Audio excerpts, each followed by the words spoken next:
Greetings from Kamal Sharma to all the students joining me here on this platform. We have been learning verbs and we shall go on with the same chapter. तो आज हम verb ही के बारे में पढ़ेंगे। आज हम बात करेंगे transitive and intransitive verbs.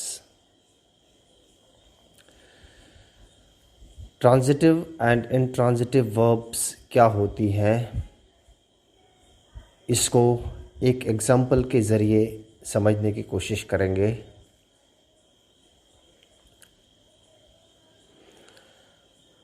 Hari ate a mango. Hari ate a mango. हरी ने आम खाया। इस सेंटेंस में हरी सब्जेक्ट है जो कि एक नाउन है। एट ATE एट यहाँ पर वर्ब है। वर्ब की सेकेंड फॉर्म है, अर्थात सिंपल पास्ट टेंस में। वर्ब का जो टेंस है वो सिंपल पास्ट है। अ मैंगो ये भी एक नाउन है। Hari ate a mango.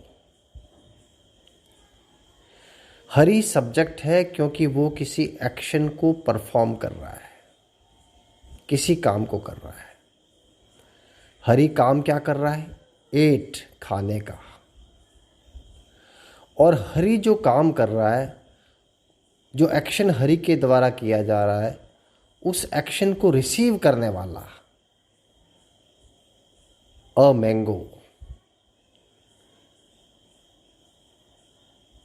यहाँ पर हरी ने जो एक्शन किया वो वर्ब के माध्यम से सब सरपास होकर के ऑब्जेक्ट जो होता है वो उसको रिसीव करता है। तो किसी सेंटेंस में ऑब्जेक्ट को सबसे पहला काम होता है ऑब्जेक्ट को आइडेंटिफाई करना। सब्जेक्ट, वर्ब और ऑब्जेक्ट, इन तीन चीज़ों को अगर हम ठीक से आइडेंटिफाई कर लेते हैं तो हमें पता चल सकता है। हरी एट, हरी ने खाया। व्हाट, क्या खाया? A mango. वर्ब से हम क्वेश्चन पूछेंगे व्हाट और whom। व्हाट का मतलब होता है क्या, whom का मतलब होता है किसको।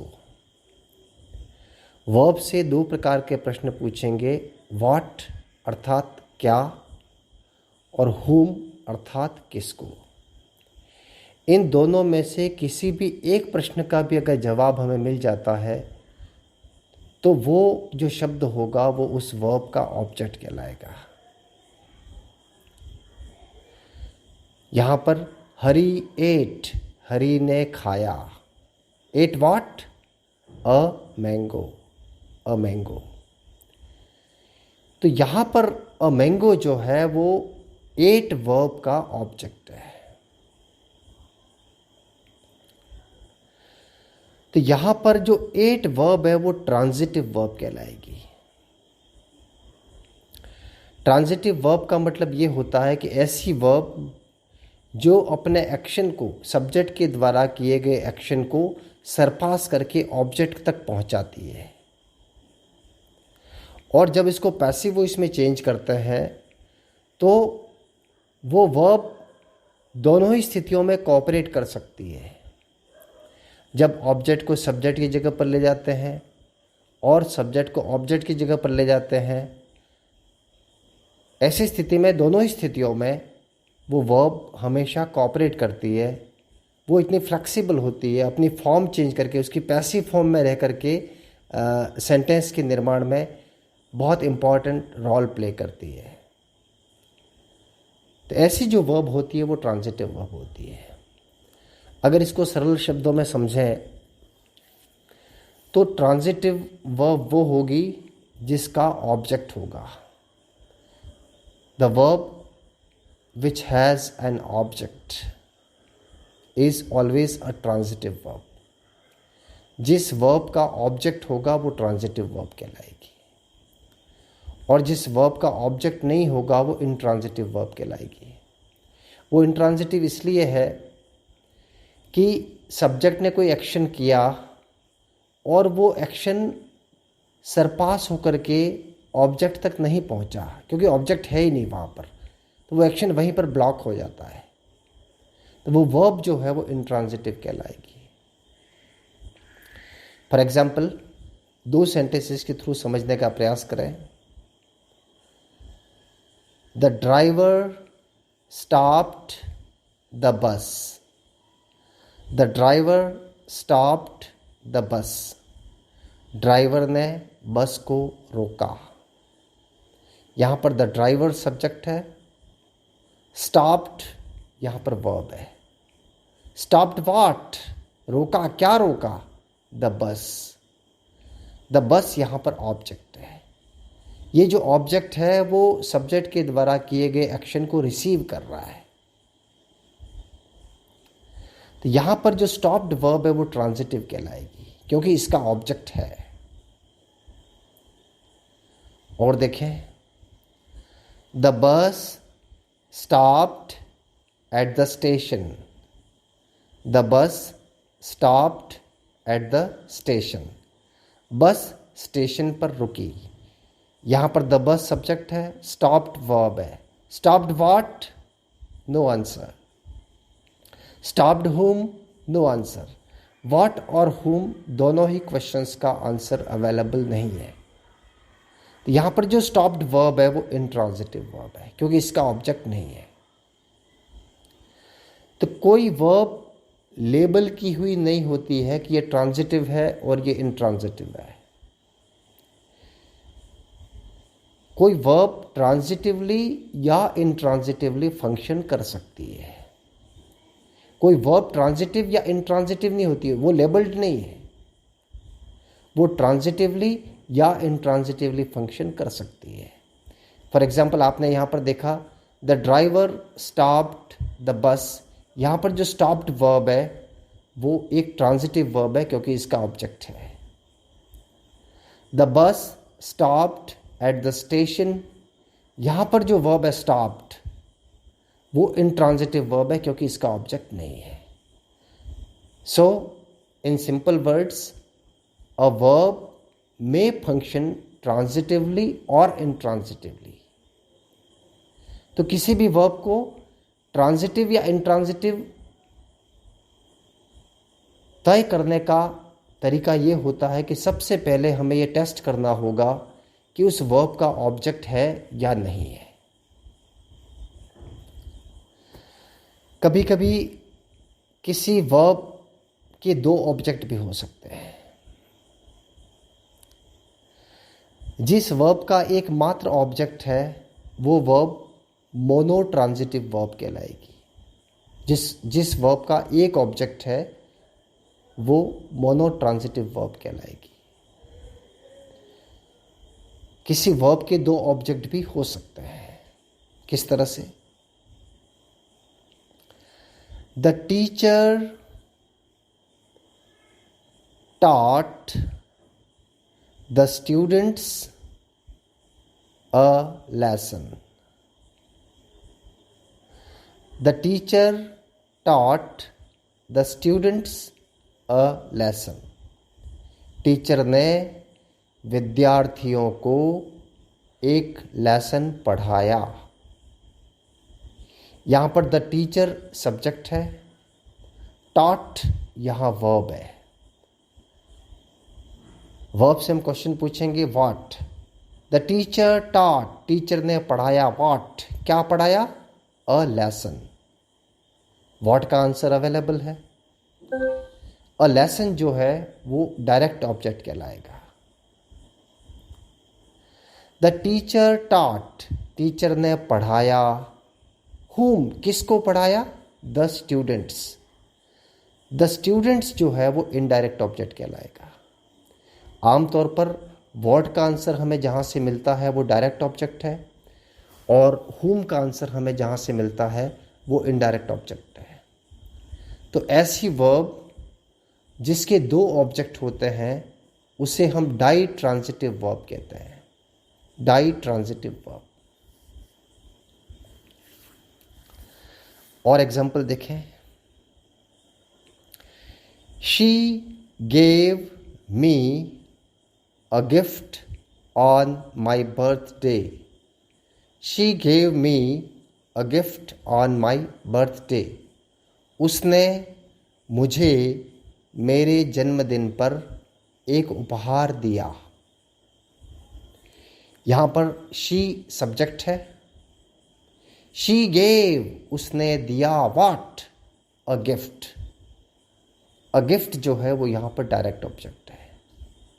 शी गेव, उसने दिया। हुम, किसको? मुझे। मी, यहाँ पर मी जो है वो इनडायरेक्ट ऑब्जेक्ट है। इस वर्ब के दो ऑब्जेक्ट हैं। ये वर्ब जो है वो डाई ट्रांजिटिव वर्ब कहलाएगी। इसी तरह कई बार किसी वर्ब का एक ऑब्जेक्ट होता है और दूसरा ऑब्जेक्ट कॉम्प्लीमेंट होता है। कुछ एग्जाम्पल देखें। We elected Ram captain. हमने राम को कप्तान चुना। We elected Ram captain. यहाँ पर वी सब्जेक्ट है। Elected, elected whom? राम। यहाँ राम जो है वो ऑब्जेक्ट है इलेक्टेड वर्ब का। अगर हम सिर्फ इतना कैप्टन को हटा दें पीछे से, सिर्फ इतना रखें, वी इलेक्टेड राम, हमने राम को चुना। क्या चुना वो स्पष्ट नहीं है, यानी यहां पर ऑब्जेक्ट का सेंस कंप्लीट नहीं हो रहा है। तो ऑब्जेक्ट के सेंस को कंप्लीट करने के लिए उसके पीछे जो भी शब्द जोड़ा जाएगा जिससे ऑब्जेक्ट का पूरा अर्थ बनेगा उसे हम ऑब्जेक्ट कॉम्प्लीमेंट कहेंगे। अगर हम ये कहें वी इलेक्टेड राम कैप्टेन, हमने राम को कप्तान चुना, तो यहाँ पर ऑब्जेक्ट का सेंस कंप्लीट होता है कैप्टन के जुड़ने से। तो कैप्टन एक ऐसा शब्द है जो ऑब्जेक्ट के सेंस को कंप्लीट करता है, ऑब्जेक्ट को कंप्लीट करता है, इसलिए इसको हम ऑब्जेक्ट कॉम्प्लीमेंट कहते हैं। तो यहाँ पर जो वर्ब है elected, we elected, elected whom? Ram. तो राम तो ऑब्जेक्ट है और कैप्टन ऑब्जेक्ट कॉम्प्लीमेंट है। तो जिस वर्ब का एक ऑब्जेक्ट और एक ऑब्जेक्ट कॉम्प्लीमेंट हो, ऐसी वर्ब कॉम्प्लेक्स ट्रांजिटिव वर्ब कहलाती है। तो तीन प्रकार की ट्रांजिटिव वर्ब्स होती हैं। एक तो मोनो ट्रांजिटिव, जिस वर्ब का एक मात्र ऑब्जेक्ट है। एक होती है डाई ट्रांजिटिव, जिस वर्ब के दो ऑब्जेक्ट होते हैं, एक डायरेक्ट ऑब्जेक्ट और एक इनडायरेक्ट ऑब्जेक्ट। और तीसरी होती है कॉम्प्लेक्स ट्रांजिटिव वर्ब, जिसमें एक ऑब्जेक्ट और दूसरा ऑब्जेक्ट कॉम्प्लीमेंट होता है।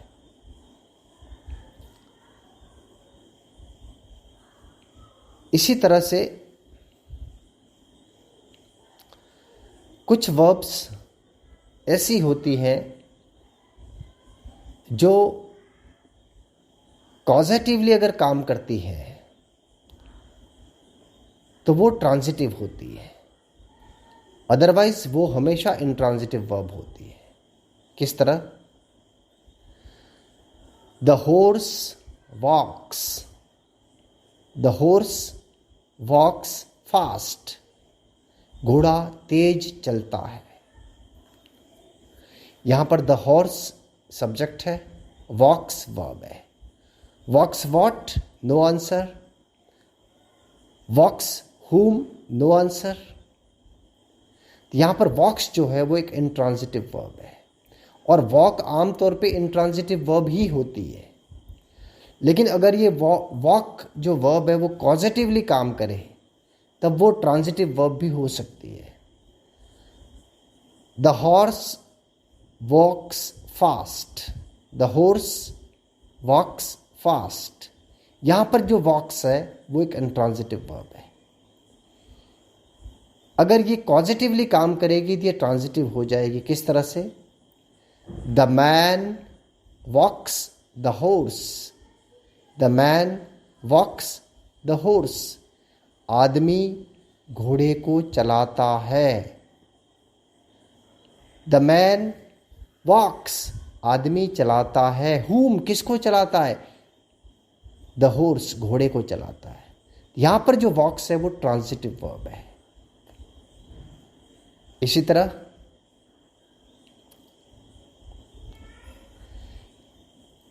Kites fly in the sky,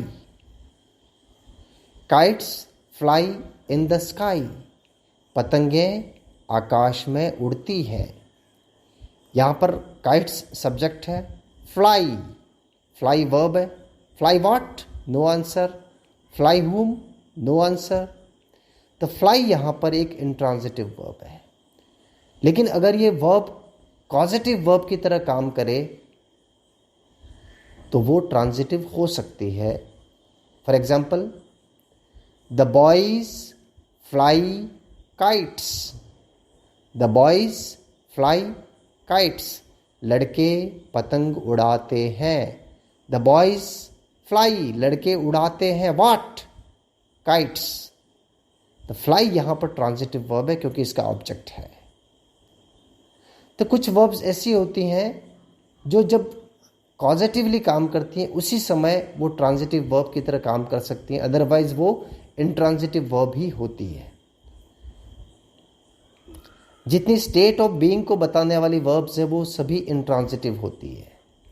for example, B से बनने वाली verbs is, am, are, was, were, ये सभी इंट्रांजिटिव वर्ब हैं। उसके बाद come, go, want, appear, smell, taste, remain, grow, turn, ये सभी जब लिंकिंग वर्ब की तरह काम करती हैं, स्टेट ऑफ बीइंग को बताती हैं, उस समय वो इंट्रांजिटिव वर्ब ही होती है। तो आगे फर्दर वर्ब को ही कंटिन्यू करेंगे, कुछ और चीज़ें भी वर्ब के बारे में देखेंगे। That's all for today. Thank you.